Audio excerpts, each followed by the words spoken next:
There's a new feeling behind this government of national unity, Mr. President. On Friday, we wrote to the minister saying this needs a declaration of disaster. On Friday, we got an answer to say yes. On Monday, the minister and the deputy minister came to visit. I want to say thank you very much. There's a new feeling to build a new and better country. I could feel the spirit of Tata Nelson Mandela in this very house. Mr. President, the weavers and the builders of the Western Cape are ready to play their part.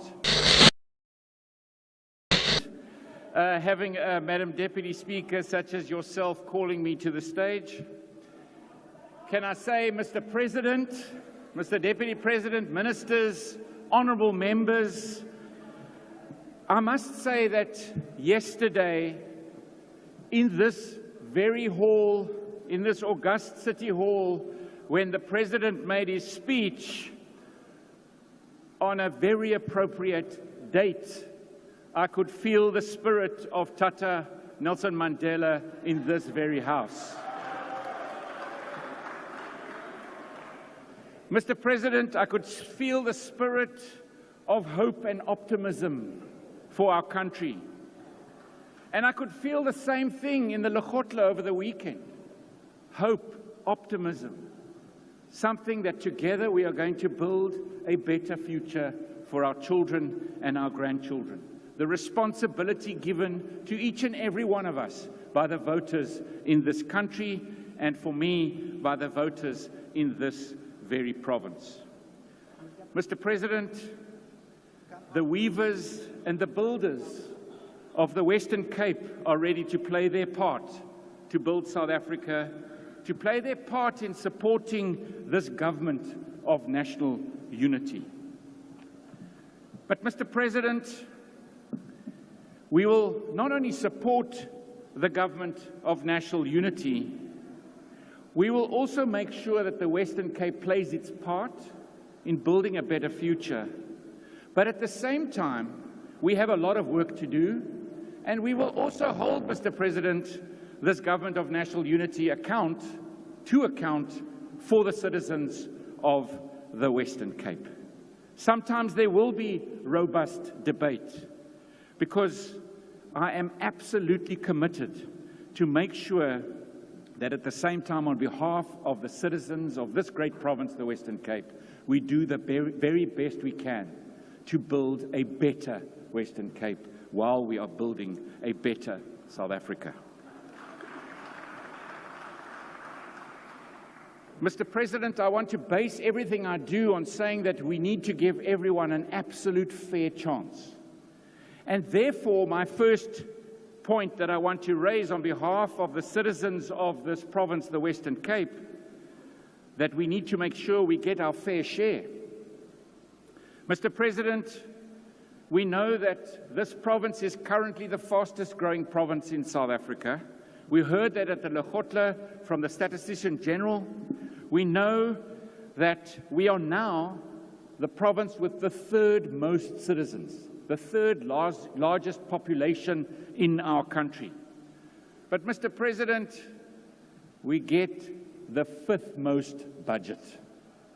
We need to make sure, and I will fight for our fair share of the budget in this province.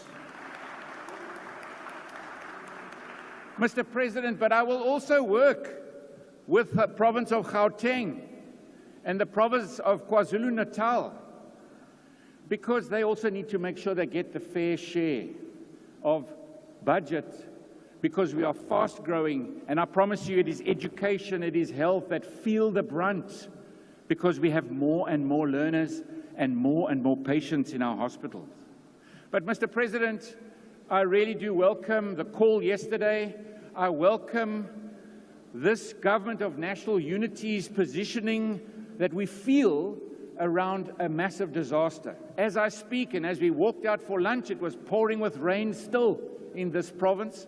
We have had more than a week of solid rain, devastating weather, more than 200,000 citizens in this province displaced because of this weather incident that has now been declared a disaster. More than 44,000 structures damaged and destroyed. Many, many roads. As I stand here, more than 70 roads still underwater.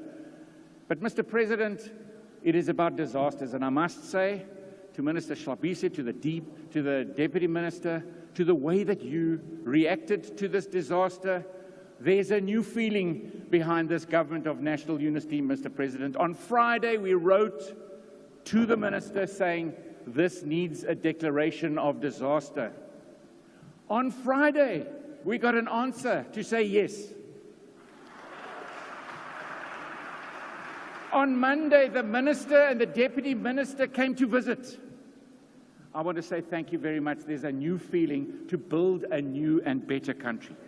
But Mr. President, we will still fight in policing. Minister Mchunu, thank you very much for coming to visit us tomorrow, to come to listen, because our citizens feel gangsterism and crime every day. I am still going to work with you, but I'm going to fight for more devolution of power. I do believe it's the right thing to do, and I believe we will base it on data and evidence. And together, we will come up with solutions that will make it safer for the citizens in our province. Mr. President, I will support you on infrastructure, because if we don't have infrastructure enabling the growth and economic growth of our province and our country, we will not be able to deliver what we need to deliver. And that is electrical infrastructure, road infrastructure. Honourable Premier, your time has expired. Do I not get a closing comment, Madam Deputy Speaker? Sorry, no. I can't even do what was done before lunch. I hereby commit the Western Cape to building a better South Africa, to supporting the government of national unity, but we will make sure that this province gets its fair share while we are playing our fair part. Thank you very much.